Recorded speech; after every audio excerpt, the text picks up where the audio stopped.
Hey, what's going on, guys? Welcome to the Final Fantasy Briefex's video. We're going to be talking about the War of Vision units. And briefly, let's get out of the way. Gilgamesh, New Evolution Awakening. They barely gave him anything, no surprise. No surprise that his S-Teamer didn't get changed, even though Selfie's did get changed and Consuro's did get changed, but for some reason his did not. So, his S-Teamer is still not good enough. His TMR did get changed to give him some more magic, I believe, and more attack and magic, but he's stuck being a hybrid in his SLB instead of just being one or the other. And they barely gave him anything, so he's not even worth mentioning, unfortunately.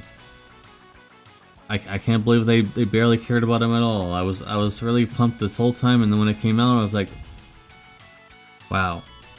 So, not worth talking about whatsoever until now. And then let's talk about Clouds, the original Clouds crowns. Not very good. Barely got anything. He'll have a lot of stats because of all that, Final Fantasy VII grifting stats and all that kind of good stuff. But other than that, he's not very good. Again, still, even with crowns, he's still not good enough. They didn't give him anything really. So, and King Mon's crowns are just a joke. It's laughable. They're actually really bad. They barely gave him anything.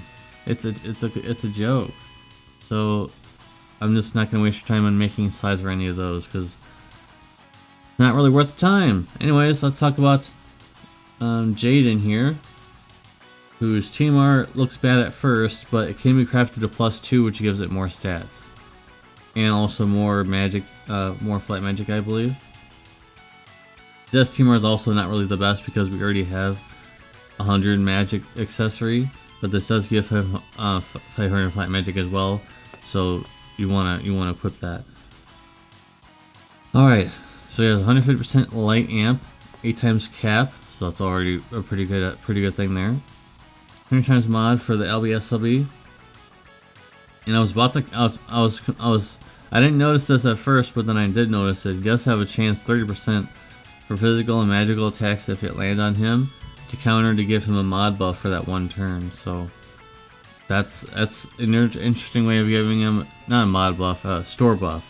An interesting way of giving him a store buff, I suppose. And he is also a leader for light, but he's a magic user, so at least if you want to use light magic units, you can bring him instead of Squall. So that's at least interesting. But what's really weird is that he only has one category. He doesn't have two. So are they starting to crack down on leaders because Global just released one just only for one category? Now that they released only one for one category too, so I'm not sure what's going on there. Are they starting to make leader skills more restrictive? Hopefully not. Or maybe they just decided that the other side doesn't get used as much as the element, I suppose. Maybe that's what it is. I don't know. I still think the two categories is what should be on leaders since they're so hard to get them most of the time. This LB only goes up to 430 times, and there's no way to increase it higher with physical units because Tidus S-Teamer specifically says that it can only be physical damage, and also Reagan's S-Teamer is the same way. It can only be physical damage. And he has pure magic, not imbuable versions. So 430 times is not really that high, but with 8 times cap, maybe it'll be something. And what's here really bad is that he only has 30% gun imperil instead of 40%.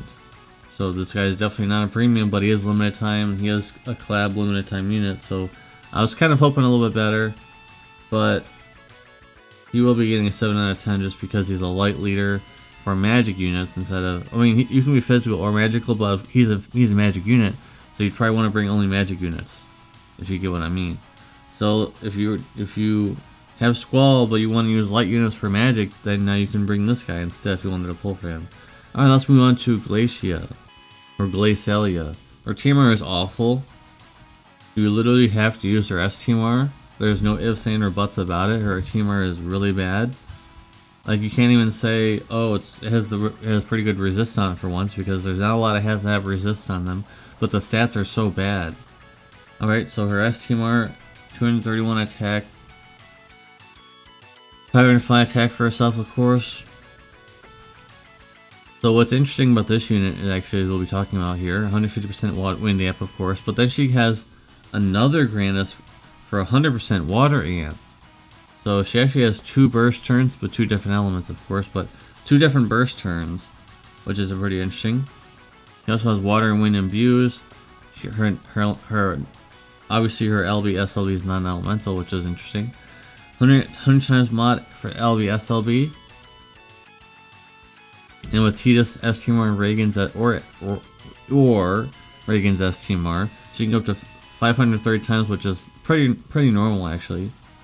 Pretty normal, so that's alright. And she's a finisher, so she's a one-hit LB SLB. So you could use her for Zidane teams, but we already kind of know how that is.